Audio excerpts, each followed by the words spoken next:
Hello everyone. Today's quick tip is going to be looking at character animation, and more specifically this service by Adobe called Mixamo, which is entirely free and in my view is something of a game changer for people like me who, I can't model and I can't animate my models. What this does is it allows you to upload a mesh and it will automatically rig it up for you, and then you can apply and download animations to use in Unity.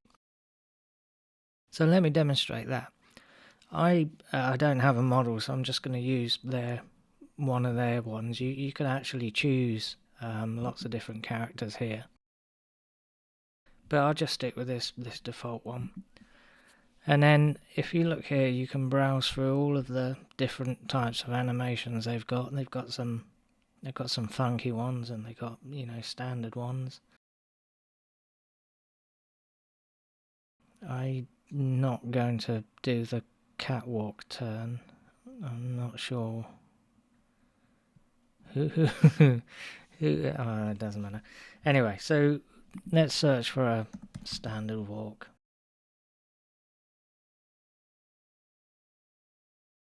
So we've got crouching walk, walking backwards. I just want to walk actually. Here we go, walking.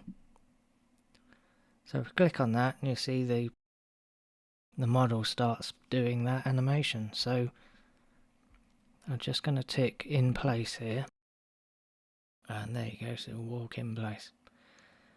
Great. Okay, so I'm just going to download that, and in the format I'm going to check FBX for Unity because I'm using Unity. I'm going to keep all the other settings exactly the same, or default. Okay, so we've downloaded that and it's there in my downloads folder. Now I have a brand new Unity project here.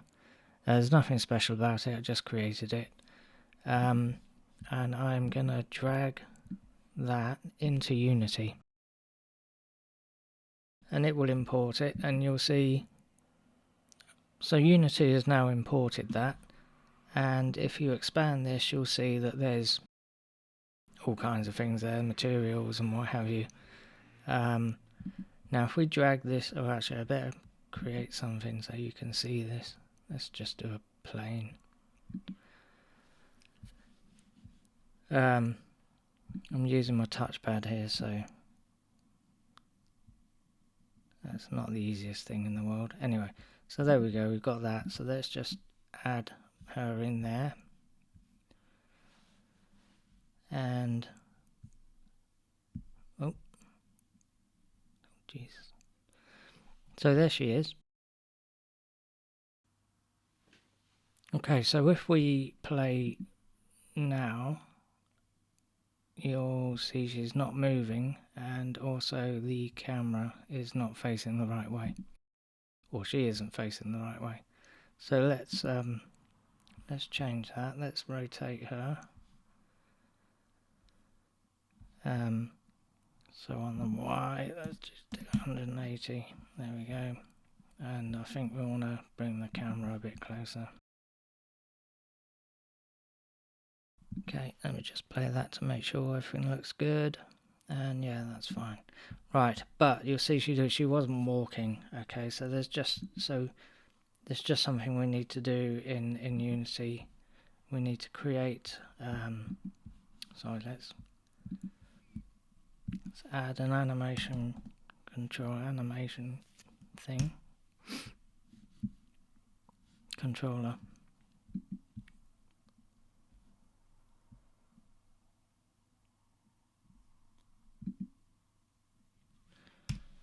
Let's just call this bot controller, and drag that on there. Okay, now next thing we need to do is, at the moment you'll see that the animation here is grouped into this, and you can't change the settings. Okay, so what we're going to do is we're just going to take that and duplicate it, and now it's out of that, and we can now, oh sorry, that one, and we can now tick the loop on that. I'm also going to drag that in there, and that should be it. There you go. So she's walking, and that was like under 10 minutes or something, and it basically just opens up Unity to you may have been constrained by what you do, by or the types of games you develop, by what you think you're able to do. But if you use a tool like this, all of a sudden, you know, it expands what you can do with very little effort. Anyway, that's today's quick tip. Thank you.